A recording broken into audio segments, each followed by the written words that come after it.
Hello, and welcome back to the channel. Today, I have a very special video for you guys. It's my 2022 mid-season NFL predictions. Now, as we all know, the NFL season is roughly one half over. One game past it. And that game was kind of terrible, so we're just going to ignore it. So halfway through, there's been a lot of surprises. Surprise teams, surprise players, breakout teams, all such things, and teams that are underperforming. But these awards are to highlight some of the best of all of those players. Without saying more, let's jump into it. My MVP for this year so far has been Patrick Mahomes. Now, there's some very good contenders for this award, and I think three have really jumped out at me as the season has progressed. I think it's between Mahomes, Jalen Hurts, and Josh Allen. Now, Allen has suffered an injury last week, so I don't know how that's gonna affect his performance and even availability as the season goes on. Each of these teams has at least six wins or more, with the quarterbacks of these teams have each 6 wins or more. But each of them have excelled a lot. The reason I'm picking Mahomes is because he's just been dominant. He's the main reason for the success of his team. For the Eagles, you could argue that Hurts has been not carried, but has been strongly supported by a very good defense and excellent receivers, something that both Allen and Hurts can boast. But outside of Juju Smith-Schuster, I don't know if Mahomes really has an above-average target on the team, other than Travis Kelce. But the Eagles also have Dallas Goedert, so that cancels that pretty much out. And to show you the stats, Mahomes has had some very incredible games. 446 touchdowns and passing yards in a game is very impressive, despite the okay QBR for the entire game. Some other very notable performances is against the Niners defense, which is quite strong. He did put up 423 and 3 touchdowns. Against the Bills, which straight up against Josh Allen, he did get the win, although he did throw. No, he didn't get the win. I take that back. He threw 2 picks, and one of them was not a ball he should have thrown. But I still think these overall strong performances are the reason why he should win MVP. There isn't really one terrible performance out of all of them, and I think Josh Allen's performance last week qualifies as terrible. And I just don't think Hurts has done enough himself to distance him from the two of them, and I think Mahomes takes it slightly. But this is really raised to entertain as the season goes on. Next, my defensive player of the year is Micah Parsons. Now, Parsons is a player that we knew was going to be special coming in year. We knew he was going to be amazing. But to be leading the defensive player of the year race like this is pretty incredible. Now, going into the year, it was probably between him, T.J. Watt, and Aaron Donald to go for the defensive player of the year. But as Donald has had a season subpar to what he normally does, and Watt with his injury, though he is coming back this week, Parsons has really distanced himself. Here, hello? Okay, sorry, technical difficulties with these games. Now, as you can see, he's had 4 games of multiple sacks, and he's consistently put up tackle numbers, but I don't even really know if these sacks show his true dominance. He is a force to be reckoned with. When quarterbacks see him coming off the edge, they throw the ball away completely. He's been mentioned as a freak of nature and a special talent, and it's kind of incredible that he dropped down to pick 11 or 12 in the draft. Now, with Watt coming back, if Watt has a superhuman effort again, I could still see Watt taking this, but I think it's really Parsons' award to lose, and I just don't think he'll do that. Next, for the offensive player of the year, I have Tyreek Hill. It's kind of crazy that the MVP and the offensive player of the year played on the same team, and yet, after separating, they're still putting up these crazy numbers. Now, can you load? I don't know why I think that's a transition on the slide. I truly don't know why that is, but I guess I'm just going to deal with it for the video. He has so many yards. That's the first thing that jumps out to me. Tyreek Hill has a ridiculous amount of yards and is on pace to break the receiving yards record by about 300 yards.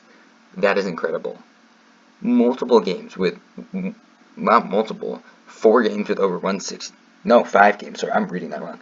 5 games over 160 yards, and despite his only 3 touchdowns on the year, he has 1,104 yards. That is actually incredible. His average yards per catch is out of this world, and he remains a force to be reckoned with when he plays on a team. With Tua's development, I really think this partnership can be amazing for many years, and I think this award will show this. Next up, the comeback player of the year. Now many are questioning, why isn't it Geno Smith? He's so much better than he was last year, because Geno Smith didn't even start. Oh, he started like 4 games, but he was not an above average or pretty much even average quarterback. The thing about Geno Smith is he wasn't injured. He didn't get injured over the year, and if this was a breakout player, I'd be like, yes, it's Geno. But this isn't. It's about comeback player, and Saquon is coming off of an injury-plagued year. So let me look at the stats. Just compare the two. That 2021 number is for the entire year. 2022 is through 8 games. I think that's out of the bye week. Though I wouldn't confirm that. It's 8 or 9 games. Also 8 or 9 games. Other than the receiving yards, the rushing yards blow it away. The average yard blow it away. And it's just, he looks like such a complete player. And he looks like the player that we all thought he would be coming out of college. But I do want to give my props to Geno Smith. Good job, man. You really have stepped up this year. You just weren't injured. He's also rushed more times than he did all of last year, which is kind of crazy. Oh, yeah, and here's the individual game-by-game numbers, if you're wondering. Just overall, very dominant performance. Is 100% a top 10 running back, arguably top 5. Yeah. Coach of the year. There's many different directions I could have gone with this route. I could have gone Kevin O'Connell, who's a new head coach, but yet has led the previously pretty mediocre Vikings to a 7-1 start. I could have gone Brandon Dable, who led the previously honestly trash Giants to a very good start. I could have gone with Andy Reid or Sean McDermott, consistent coaches that have really done the best to get the best out of their players year after year after year. But Sirianni has done something special with this Eagles team. Pretty much nobody thought the Eagles were going to be in this situation. I don't know who would be. Some Philly sports guys probably thought they were in this position. But as you can see, the Eagles have been flat out dominant versus their opponents. I mean, there's absolutely nothing that they... I have to double check that. There's absolutely nothing that they are less than their opponents in any stat. And these are just the main ones. You can go deeper and deeper and deeper, but they've just been flat out dominant. And this is very much attributed to, well, yeah, to the coaching of Sirianni. I mean, just 12 more touchdowns than the other teams. They average 11 more points than the other ones. That is actually, and the credit should go to Sirianni. I can't believe the Eagles are 8-0. For the offensive rookie of the year is Kenneth Walker. Kenneth Walker is a player that I was very excited about coming out of college. But I don't think anyone thought he would have the season that he's having right now. I mean, he's just flat out dominant. He's electric. He every time he gets the ball, there's a chance of him breaking it. And I really think that he just has a chance to be one of the best in the league. I mean, look at this: 7 touchdowns through 9. Yeah, I think that it's been 9 games.